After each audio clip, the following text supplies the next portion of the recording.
Assalamualaikum warahmatullahi wabarakatuh. Hello everyone, how are you today? Today lessons we are going to talk about descriptive text.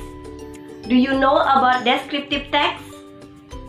I think all of you knows about descriptive text because in the junior high school you learn how to describe peoples, animals, places, and others.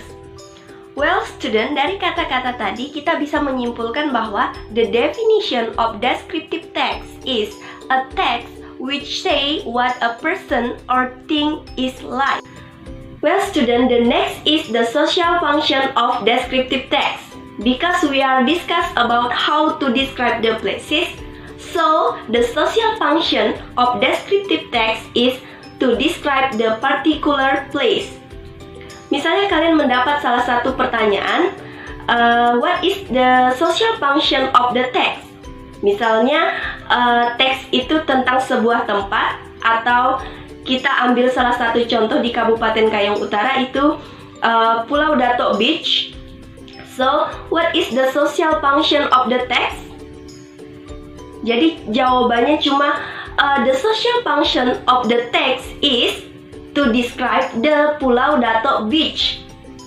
It's simple, right? Okay, you get the point? So the next is the generic structure of descriptive text.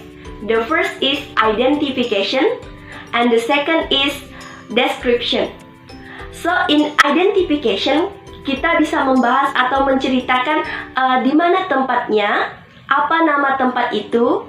Terus kira-kira kalau kita mau berkunjung ke tempat itu bagaimana caranya? Lalu hal-hal yang menjadi pokok dalam identification itu hal secara umumnya saja dulu. What is the interesting of the place? This is the important things. And the second is description. In the description, kita bisa menjelaskan lokasinya di mana, terus aktivitas-aktivitas yang bisa kita lakukan di sana apa aja kira-kira.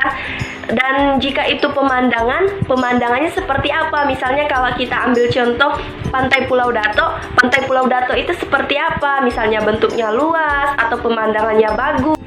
So, jika kita ingin mendeskripsikan tempat atau mendeskripsikan place, kita harus tahu what is the place, dan where the place, and the next is how does it look like. Jadi kita harus tahu dulu aktivitasnya, kita introduction dulu, kita perkenalkan dulu apa nama tempatnya, di mana tempatnya, terus aktivitas yang dilakukan di sana apa aja kira-kira, dan hal yang menarik di sana apa aja bisa kita jelaskan di dalam deskripsi maupun identification. Okay, you can get the point? Do you understand? Okay ya. And the last is language feature of descriptive text. The first is noun and the second is adjective. You know is a noun? What is a noun? Yeah, noun is things, place, persons, animals, and others. Jadi, noun ini bisa kata benda, nama binatang, hewan, nama orang, nama tempat, dan lain sebagainya.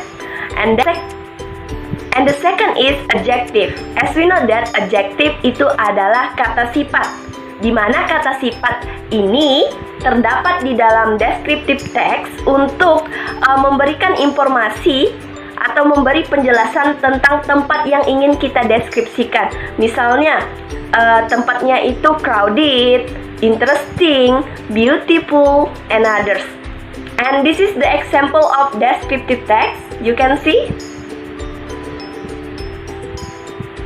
Okay, there are identification and description. Okay, student, I think that's all our class today. Thank you for your attention and participation. Don't forget to learn again. And our topic is about descriptive text. You have to learn about language feature, social function, and the generic structure of descriptive text. And you can find the example of the descriptive text on the YouTube or internet. and semoga kalian dalam keadaan sehat dan dalam lindungan Allah Subhanahu wa taala. See you again. Wassalamualaikum warahmatullahi wabarakatuh.